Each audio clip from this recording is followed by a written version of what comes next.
Bienvenue, madame, monsieur, à votre magazine Tribune, un magazine qui vous donne un espace de choix.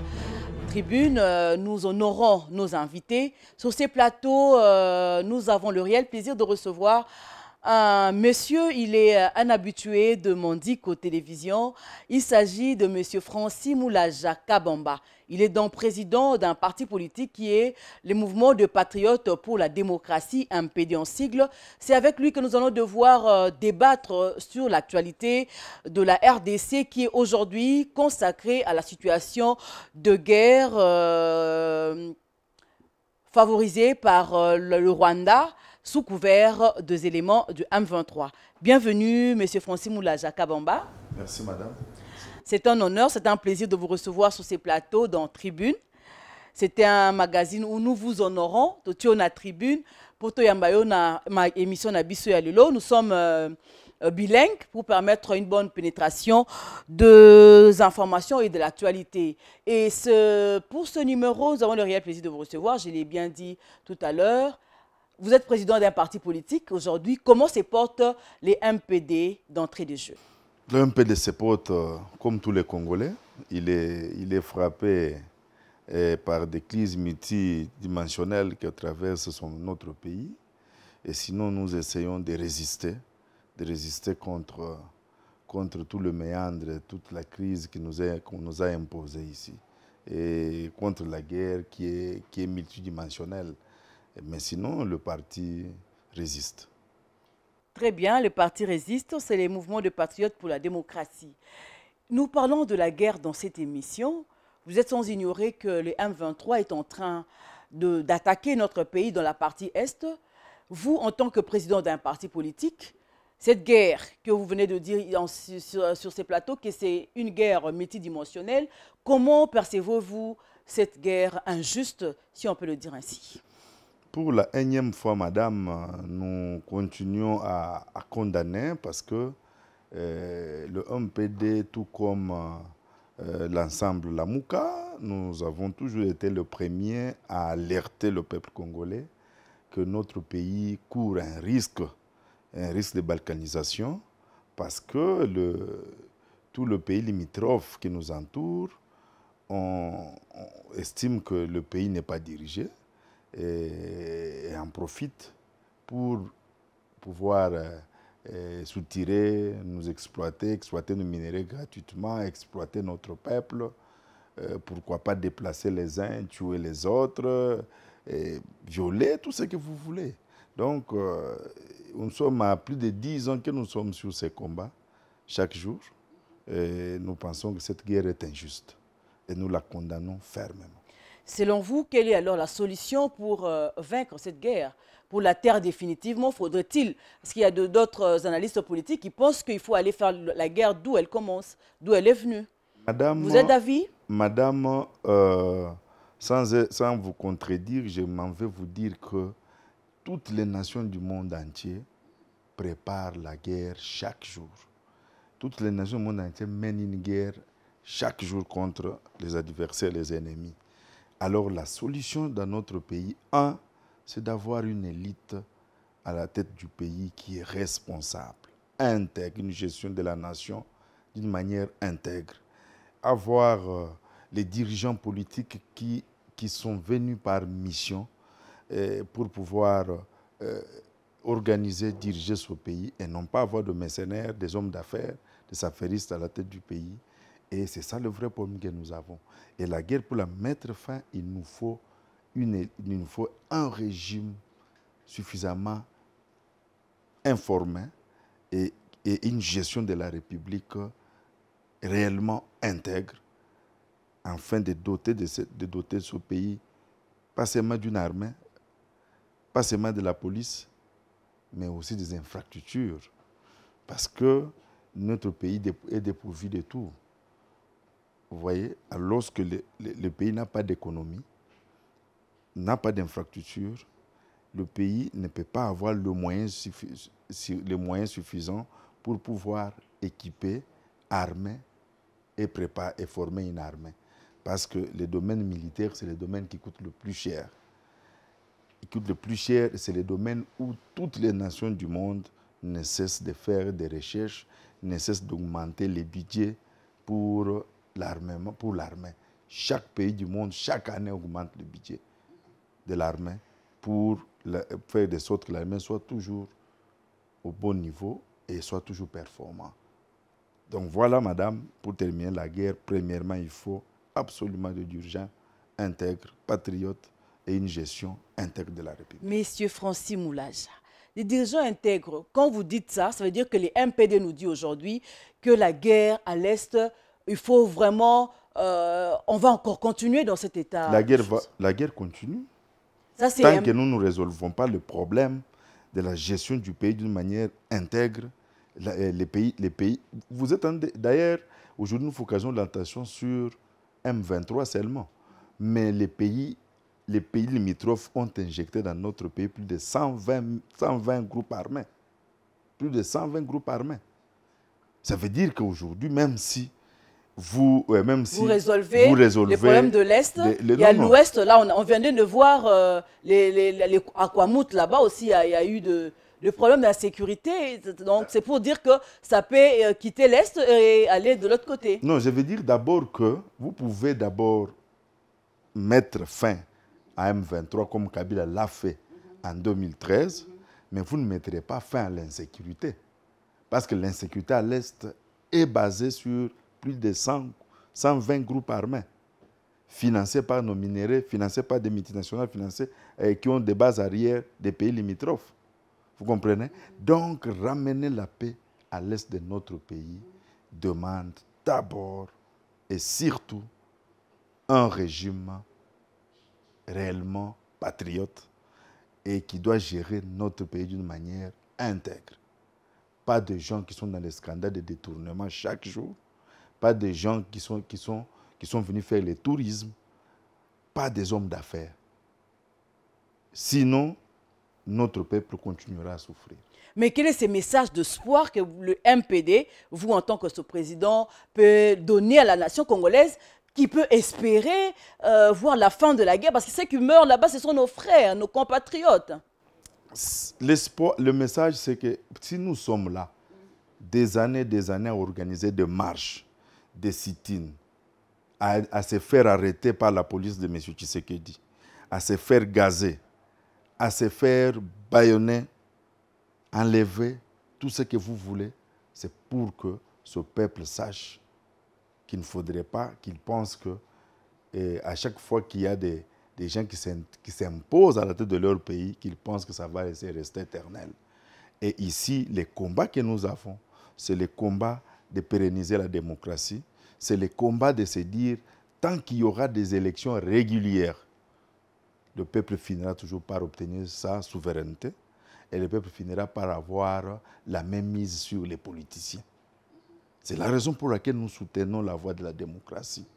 Et lorsque cela va ancrer dans la tête et dans les chairs de notre peuple, je vous assure que ce peuple produira les meilleurs de ses enfants qui vont les diriger et qui vont mettre fin, pas seulement à l'insécurité, vous voyez seulement l'insécurité qui est à l'Est, mais vous avez l'insécurité sérieuse, l'insécurité alimentaire qui frappe tout l'espace Kasaï.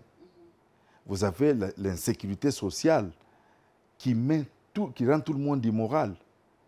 Vous avez des maladies et qui tuent, vous avez des grèves partout. Donc, le pays est au fond. Et au fond. En ce moment, le gouvernement se focalise d'abord pour taire la guerre à l'est de la RDC. En faisant quoi? En faisant des conférences de presse chaque soir avec Mouyaya chaque soir. C'est pour informer la population des évolutions, comment la situation se présente. Qu'est-ce qu'on informe à la population si ce n'est pas détourner l'attention de notre peuple? Ça, c'est vous qui pensez. Si nous disons le contraire, mettez ici chez vous, mettez quand même les comptes rendus du gouvernement. Comme ça qu'on nous dise, depuis que la guerre, depuis qu'ils ont pris le pouvoir, parce que l'insécurité est toujours à l'Est, hein, depuis que ce régime a pris le pouvoir, qu'on nous dise l'évolution des équipements,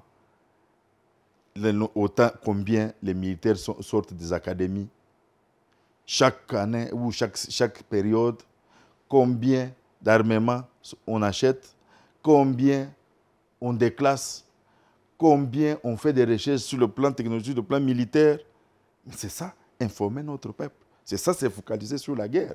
Se focaliser sur la guerre, ce n'est pas dire aux gens que le front, ça va, alors que vous ne nous dites pas, chaque période, l'armée a fait quoi, on a payé quoi, on a payé combien, on a perdu combien de soldats, on en a remplacé par combien qui sont sortis des centres de formation. Il y a eu permutation et nomination au sein de l'armée et de Il la police. n'y a eu que permutation de beaux messieurs qui Entre autres, c'est pour chercher à donner une nouvelle impulsion Par contre, nous pensons au sein que... de l'armée pour un sang nouveau, un sang Non, frais pour non, taire la il n'y a guerre. pas un sang frais là-bas.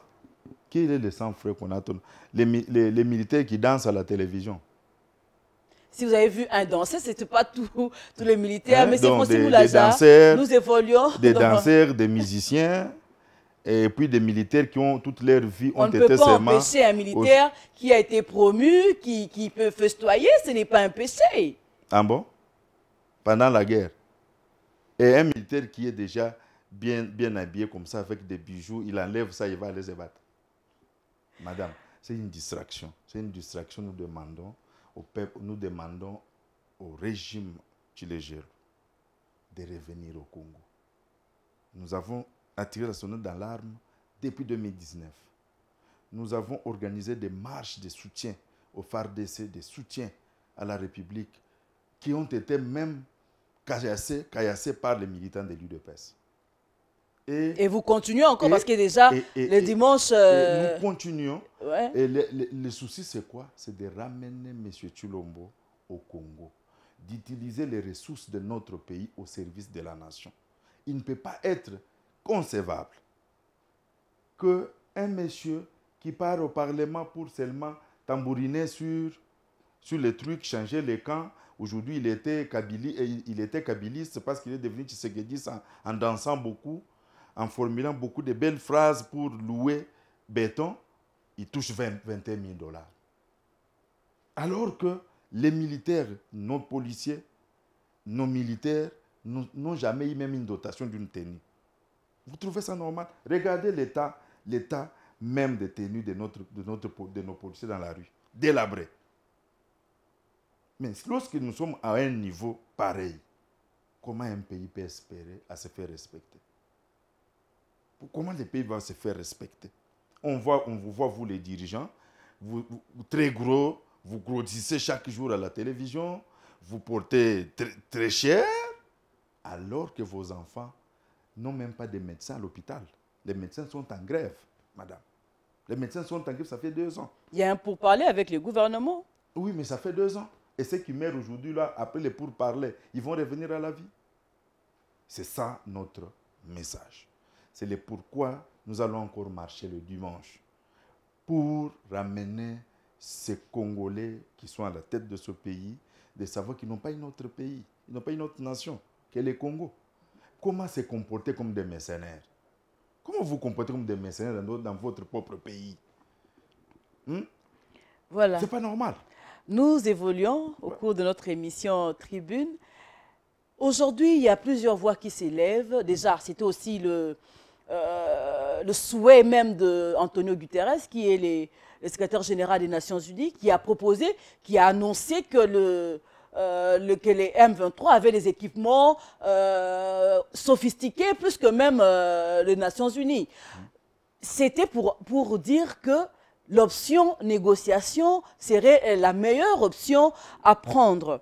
Il y a plusieurs personnalités aussi du pays qui pensent qu'il faut négocier avec le rebelle. Est-ce, vous, du côté Lamouka, du côté MPD, vous pensez aussi à cette option-là? Madame? La diplomatie, négocier avec le Rwanda qui soutient les M23. Madame, d'abord, je m'en vais vous dire que nous refusons l'option de négociation. Parce que les négociations ont commencé depuis une belle lurette. Kabila a aussi négocié avec les rebelles des M23. À la fin, tant que M. Kagame sera au pouvoir, M. Museveni seront au pouvoir dans leurs pays respectifs, le Congo ne sera jamais en paix. Ils produiront toujours les autres. Mais allez-y allez sur la voie des négociations. Madame, admettons que le MPD, mon parti, soutienne la négociation. La négociation n'exclut pas la guerre. On peut se mettre sur la table de négociation seulement si il y a l'équilibre des combats sur le terrain. Ok. Vous comprenez? Parce que toute guerre termine toujours autour d'une table. Ok. Mais pour que la guerre se termine autour d'une table, il faut la faire d'abord. Il faut équilibrer. Il faut d'abord la faire. Vous comprenez? Alors, tant que nous ne serons pas en mesure de faire d'abord la guerre, d'imposer le respect aux pays limitrophes, toutes les négociations que vous faites seraient que passagers, parce que ce serait que passagères, parce que les groupes vont intégrer notre armée.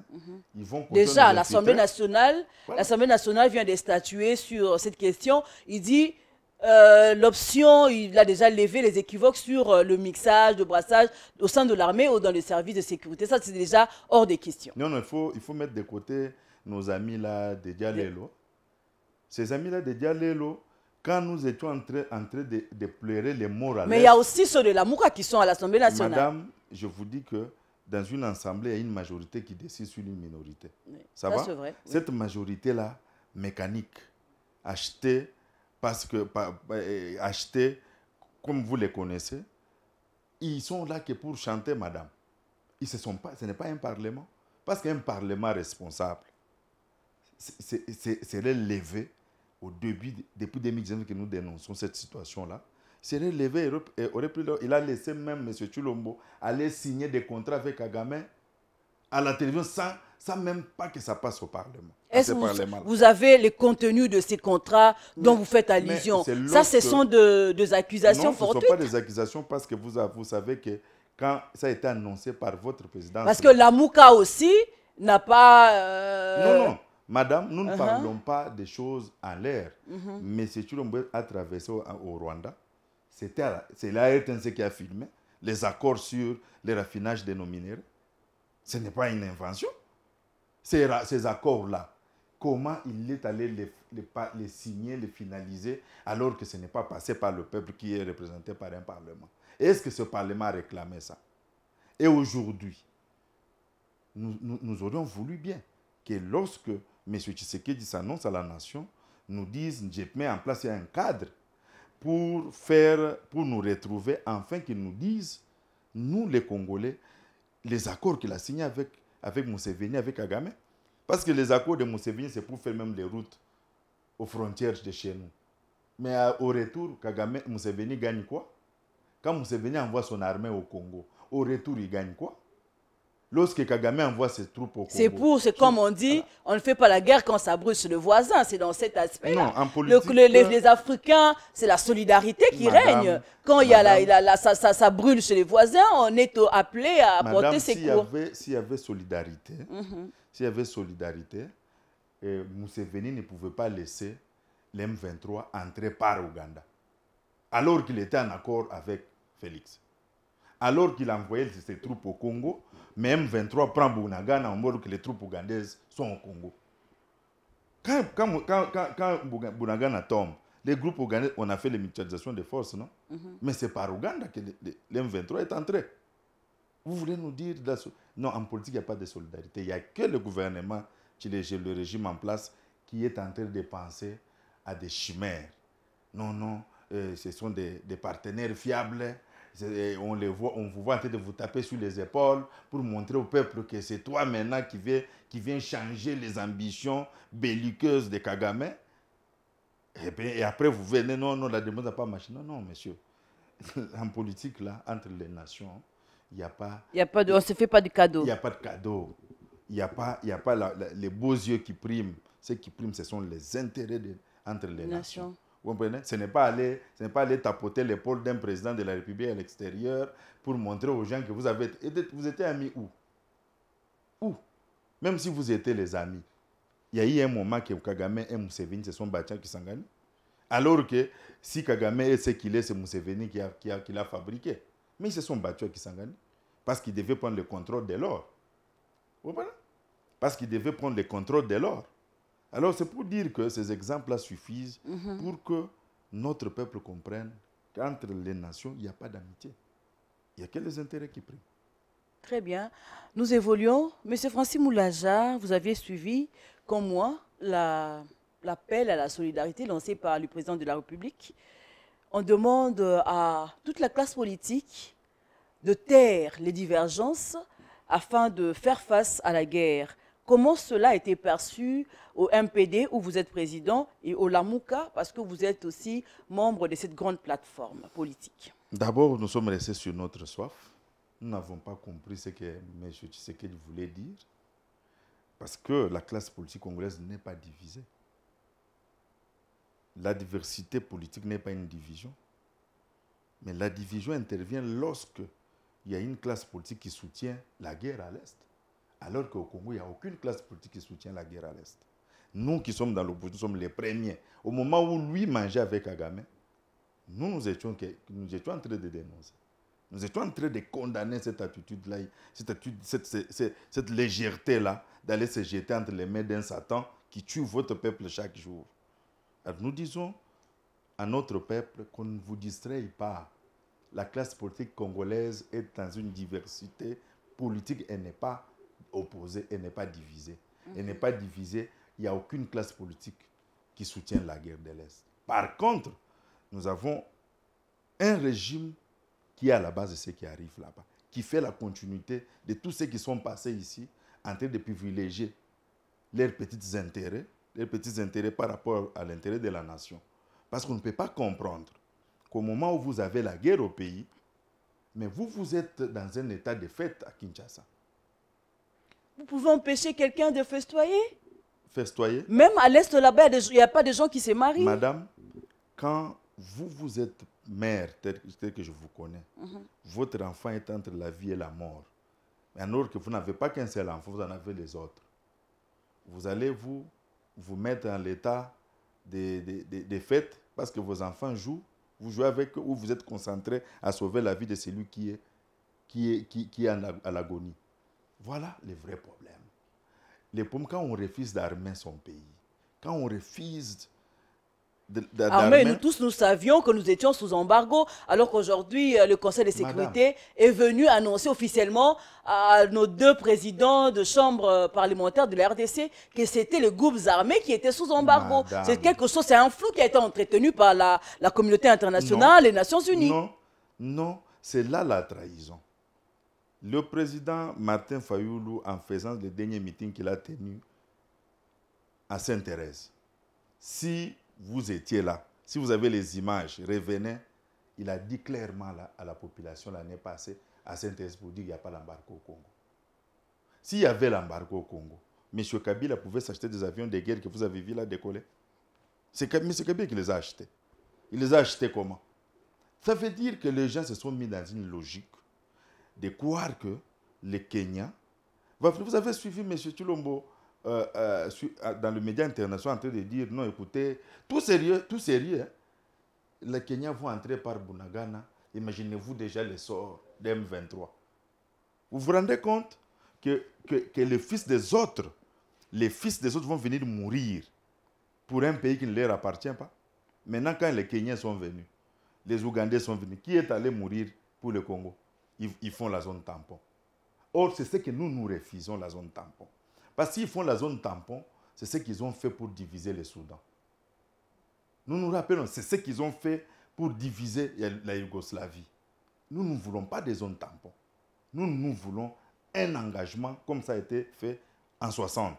En 60, quand la sécession a commencé au Katanga, l'ONU est venue en s'interposant et en menant la guerre contre les gendarmes katangais, contre les tigres congolais et les Simba qui menaient la guerre à l'est du pays. Donc nous ne voulons pas des zones tampons. Les zones tampons, ça veut dire que l'M23 va administrer les territoires qu'ils ont conquis et le Congo va se contenter de sa partie ici. Et les autres qui sont au milieu vont se contenter à faire le transport des armes et des munitions entre les deux parties. Et c'est pourquoi nous disons que nous n'avons pas intérêt à nous retrouver dans cette communauté de l'Afrique de l'Est. Nous n'avons pas intérêt. Parce que nous sommes déjà dans plusieurs organisations dont nous ne sommes même pas capables de payer des cotisations. Pourquoi nous allons continuer à créer d'autres? Hein, madame? Donc, c'est nous qui lançons un appel. Et nous comprenons quand même que M. Félix s'est ressaisi en acceptant aujourd'hui l'agression après 4 ans. Il accepte aujourd'hui. Il a Après toujours 4 ans. accepté. Il Non. a, dans ses Non. discours, Non. il a dénoncé Non. aux Nations Unies Non, c'est à peine. Non. C'est l'agression. cette année, c'est Il a même cité le Rwanda. c'est à peine en juin ici. Mais nous avons commencé, le premier match, nous l'avons commencé en 2019, madame. Et nous avons continué. Lui et son régime, ils vous ont toujours parlé à l'Est là-bas. Ce sont des groupes armés. Nous traitons avec les pays voisins pour les éliminer. Alors que nous savons que ce sont les pays-là que lui appelait les partenaires fiables qui financent la guerre parce qu'ils exploitent nos minéraux. Imaginez-vous, madame, l'Ouganda en 2021 a exporté 33 000 kilos d'or en provenance de la RDC, alors que la RDC était incapable d'exporter 100 kilos de l'or artisanal. Et si un creuser sort avec même n'importe que 2 grammes d'or, il passe la frontière ougandaise sans même pas présenter les pièces. Il est même accompagné jusqu'à la banque pour vendre. Ok? Des pays comme ça. Vous vous attendez à faire la mutualisation de force avec eux pour qu'ils fassent quoi? Parce que leur économie dépend de ce que vos minéraux qui sortent de chez vous. Et ils viennent faire avec vous, mettre fin à ça pour que chez eux, ils meurent de faim. Kagame est en train d'exporter, il est premier exportateur de coltan, alors que chez lui, il n'en a pas. Vous croyez que vous allez appeler les troupes rwandaises ici pour que ces troupes viennent au Congo pour mettre fin à ce qui s'est fait alors que ça nourrit son pays? Madame, il faut être quand même... Voilà, si nous tendons vers la fin. Si vous n'êtes pas complice, si le régime en place n'est pas complice, il peut être quoi? Il peut être quoi? C'est pourquoi nous les rappelons à la raison. Ils n'ont pas une autre nation à part celle-ci. Il n'y a aucune somme d'argent qu'un être humain peut emmagasiner et se satisfaire. Jamais. Ils peuvent même piller la banque centrale. Ils peuvent même refuser de payer, emmagasiner de l'argent des millions. Ils ne seront jamais, un être humain ne sera jamais satisfait par une somme d'argent. Donc, les mieux à faire, c'est de construire le pays pour laisser une trace positive pour que leurs enfants soient fiers de citer leur nom demain. Parce qu'il y a des politiciens où leurs enfants ne sont plus capables de se dire que j'étais l'enfant d'un tel. Très bien, Monsieur Francis Moulaja, de vous recevoir sur ces plateaux. Nous tendons vraiment vers la fin. Le président Martin Fayulu est de retour à Kinshasa après avoir passé un peu plus de temps à l'extérieur. Pouvez-vous nous dire rapidement de quoi il était question là-bas? C'était un lobbying, c'était quoi exactement? Un soldat du peuple, après avoir organisé des marches, des meetings pour expliquer au peuple congolais le danger que courait le pays, il revenait encore à lui de retourner là où il y a les faiseurs de roi. Il veut devenir? Les faire comprendre que ceux qui sont en train de laisser faire là au Congo, ils sont en train de condamner tout un peuple. Parce que regardez vous-même, même les social d'un Congolais redevient encore comme nous étions dans les années 90. C'est le travail que le président Martin est allé faire et sensibiliser notre diaspora à l'extérieur, qui se concentre maintenant à combattre les musiciens. Les musiciens ne peuvent pas chanter ici. Mais qui n'ont rien à voir d'ailleurs. Alors que d'autres diasporas de l'extérieur s'organisent, font entrer leurs enfants dans les académies militaires à l'extérieur. Vous allez en France, il y a ce qu'on appelle la Légion étrangère. Donc vous pouvez prendre votre enfant, l'inscrire dans l'armée française, il est formé, dès qu'il termine, il peut demander ce transfert dans son armée nationale. C'est une façon d'aider son pays. Ça va? Envoyer les enfants dans de bonnes écoles à l'extérieur. Parce que la plupart de nos compatriotes à l'extérieur, leurs enfants, dès qu'ils terminent la gratuité en primaire, et dès qu'ils montent, ils n'envoient pas aux enfants à l'université. Ils n'aident pas le pays. Donc c'est tout ce travail-là qu'il est allé faire. Mais il a interrompu ça pour revenir les 13, pour soutenir son armée, soutenir son peuple et remonter le moral de son peuple, afin qu'il se mette debout, qu'il sache qu'un jour le Congo sera libéré et le Congo se fera beau vivre. Amen. C'est par ici que nous bouclons complètement notre magazine Tribune. C'était un honneur, un plaisir de recevoir sur ces plateaux les présidents du mouvement de patriotes pour la démocratie, MPD en sigle, qui est dirigé par Mwanamboka Francis Moulaja Kabamba. Merci d'avoir accepté notre invitation. Merci d'accepter notre invitation. Merci de répondre aux préoccupations de nos téléspectateurs qui étaient à la soif de savoir comment se passe, comment vous pensez de la situation de guerre que traverse la RDC. Merci à tous nos téléspectateurs. Nous vous retrouverons très prochainement avec le même plaisir. Au revoir.